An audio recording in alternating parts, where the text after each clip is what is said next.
क्या सचमुच अपराधियों के मन से पुलिस का खौफ निकल चुका है? प्रदेश में हत्या, लूट, डकैती और बलात्कार की बढ़ती घटनाओं को देखकर तो ऐसा ही लगता है पुलिस का इकबाल कहीं खो गया है। तभी तो आम आदमी की तो छोड़ें, सांसद तक पर हमला हो जाता है। लॉकडाउन की सख्ती के बावजूद अपराधी दिन दहाड़े दोहरे हत्याकांड को अंजाम देकर हवा में गोलियां दागते हुए निकल जाते हैं। राजधानी में रोटी की तलाश में बाहर निकली महिला वहशी दरिंदों का शिकार हो जाती है। और तो और ज्यादा पुरानी बात नहीं है जब धौलपुर जिले में न केवल पुलिस अधीक्षक के काफिले पर बजरी माफिया फायरिंग कर देते हैं, बल्कि वहां मौजूद पुलिसकर्मियों को भी ट्रैक्टर से कुचलने का दुस्साहस कर बैठते हैं। आम आदमी अपने वोट से सरकार चुनता है और उससे दो ही अपेक्षा रखता है। पहली, उसे रोटी, कपड़ा और मकान की मूलभूत सुविधा हो और दूसरा, खुद को सुरक्षित महसूस करे। लेकिन जब जनप्रतिनिधि और कानून के रखवाले ही सुरक्षित नहीं हो तो आम आदमी का तो भगवान ही मालिक है। आखिर कैसे प्रदेश में 7 दिन में 7 बड़ी घटनाएं और 7 बड़ी वारदातें हुई है, देखिए इस खास रिपोर्ट में।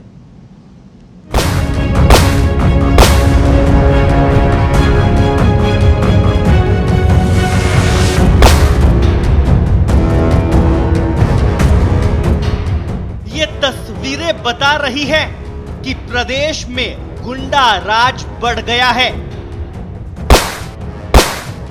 ये वारदातें ये बताने के लिए काफी है कि राजस्थान में पुलिस का इकबाल खत्म हो गया है और ये घटनाएं बयां कर रही है कि अपराधी सरकार और प्रशासन को खुली चुनौती दे रहे हैं। कहने को तो प्रदेश में लॉकडाउन है, बाजार बंद है, लोग अपने घरों में हैं, पुलिस चौराहों पर मुस्तैद है, लेकिन इसके बावजूद अपराध घर से लेकर सड़क तक दौड़ लगा रहा है और अपराधी खुलेआम घूम रहे हैं। ये बात हम नहीं बल्कि मरुधरा में पिछले 7 दिन में हुई घटनाएं बता रही है। मुख्यमंत्री और गृह मंत्री अशोक गहलोत लगातार प्रदेश में पुलिस का इकबाल बुलंद होने का दावा करते हैं, लेकिन बेखौफ अपराधी और बढ़ता अपराध इन दावों को धराशायी कर रहा है। सबसे पहले पिछले 7 दिन में हुई अपराध की 7 बड़ी घटनाओं पर नजर डालते हैं। 25 मई धौलपुर में बजरी माफिया और पुलिस के बीच फायरिंग हुई। पुलिस अधीक्षक के काफिले पर बजरी माफिया ने ट्रैक्टर चढ़ाने का प्रयास किया। पुलिस ने फायरिंग कर ट्रैक्टरों के टायर पंक्चर कर दिए। इसी दिन डूंगरपुर में पुलिस ने कोरोना काल में घूमने पर चालान बनाया तो बदला लेने के लिए मेवाड़ा चौकी ही फूंक डाली। चौकी से इन्वर्टर की बैटरी और चौकी प्रभारी का मोबाइल भी बदमाश ले गए। इसके अगले दिन 26 मई आती है। राजधानी जयपुर में सरकार की नाक के नीचे एम्बुलेंस में खानाबदोश महिला से गैंगरेप। युवती को कई किलोमीटर तक पहले एम्बुलेंस में घुमाया। खाना खाने के लिए पैसे मांग रही युवती से 2 युवकों ने बलात्कार किया। इसी दिन जयपुर के करनी विहार थाने में घुसकर पुलिस कर्मी से मारपीट हुई। महिला और उसके सहयोगी के खिलाफ पुलिस ने मुकदमा दर्ज कर इतिश्री कर ली। 27 मई को धौलपुर के राजाखेड़ा में पुलिस पर बजरी माफिया का लगातार तीसरे दिन हमला हुआ। 2 पुलिसकर्मी समेत 4 लोग इस हमले में घायल हो गए। इसी दिन बाड़ी थाना इलाके में परचून की दुकान पर शराब लेने गए अधेड़ के दिन दहाड़े बदमाशों ने गोली मार दी। 28 मई को देश की संसद में जिले का प्रतिनिधित्व करने वाली भरतपुर सांसद रंजीता कोली की गाड़ी पर हमला हुआ। सांसद अचेत हो गई। सांसद कलेक्टर को फोन करती रही। घटना के बाद कलेक्टर ने फोन नहीं उठाया। पुलिस भी 45 मिनट बाद पहुंची। 28 मई को ही भरतपुर में डॉक्टर दंपति की हत्या का बदलापुर हुआ। डॉक्टर की प्रेमिका के भाई ने सरेआम डॉक्टर दंपति की गोली मारकर हत्या कर दी। ये तो महज 7 दिन में हुई वो बड़ी घटनाएं हैं जो ये बताने के लिए काफी है कि प्रदेश में कानून का राज खत्म हो गया है, लेकिन सरकार को ये तमाम अपराध मामूली ही नजर आ रहे हैं। केवल भरतपुर जिले को ही मनाल है, पूरे देश में अपराध बढ़ रहे हैं। आप यूपी देख लें, बिहार देख लें, तो हरियाणा देख लें क्या होता है, शूटर्स जो है क्या करते हैं। तो मैं इसको ये लेता कई बार ऐसी घटनाएं हो जाती हैं, लेकिन मैं ये कहता हूँ MP साहब की थोड़ी सी गलती रही थी। जब आप क्षेत्र में दौरा कर रहे हैं रात को 11:55 पर 12:55 पर, उसकी जानकारी कम से कम कुछ लोगों को, कुछ जो अधिकारी यहाँ बैठे हुए हैं, कलेक्टर, SP, वो तो देने की जिम्मेदारी बनती है। लेकिन सुरक्षा के दृष्टिकोण से ये ज़रूरी होता है, वैसे भी ये प्रोटोकॉल है, गाइडलाइंस है कि आप किसी क्षेत्र में जा रहे हैं तो उससे पहले कम से कम उस क्षेत्र के SHO को तो बता दिया जाए।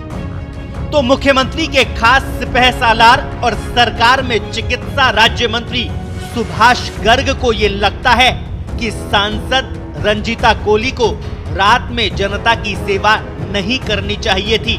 उन्हें ये भी लगता है कि किसी सांसद को दौरा करने से पहले सरकार को जानकारी देनी चाहिए और उनकी नजर में ऐसी घटनाएं तो होती ही रहती है। उत्तर प्रदेश समेत सभी राज्यों में भी अपराध तो बढ़ ही रहा है। मतलब राजस्थान में भी अपराध बढ़ जाए तो मंत्री जी की नजर में कोई बड़ी बात नहीं है।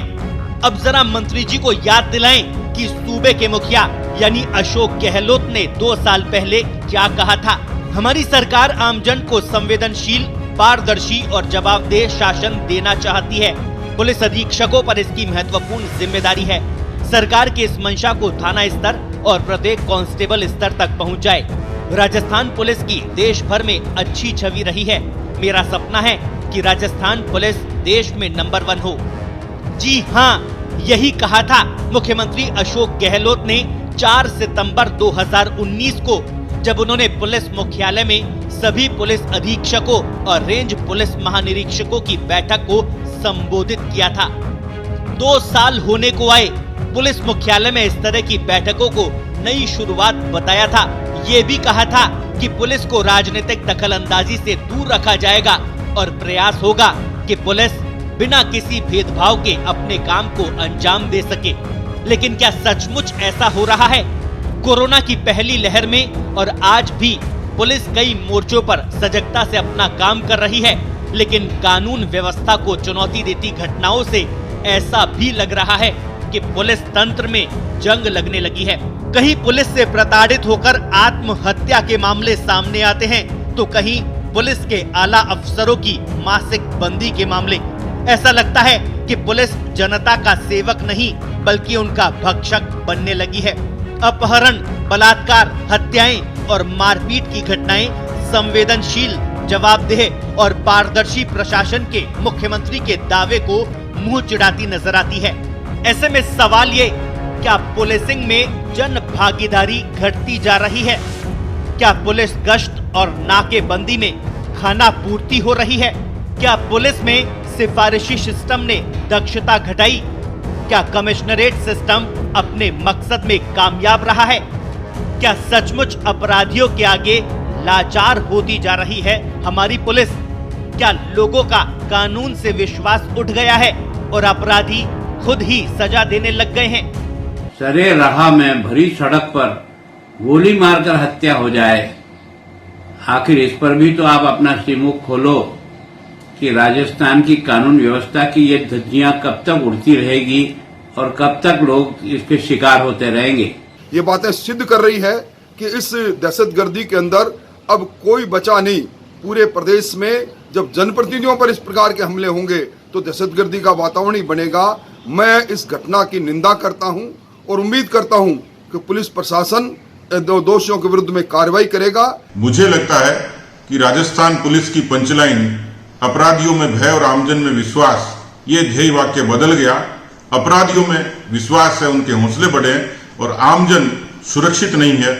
यहाँ तक कि चुना हुआ जनप्रतिनिधि भी अब राजस्थान में सुरक्षित नहीं है। पुलिस आधुनिकीकरण के नाम पर करोड़ों रुपए का बजट मिलने के बावजूद पुलिस लाचार नजर आती है।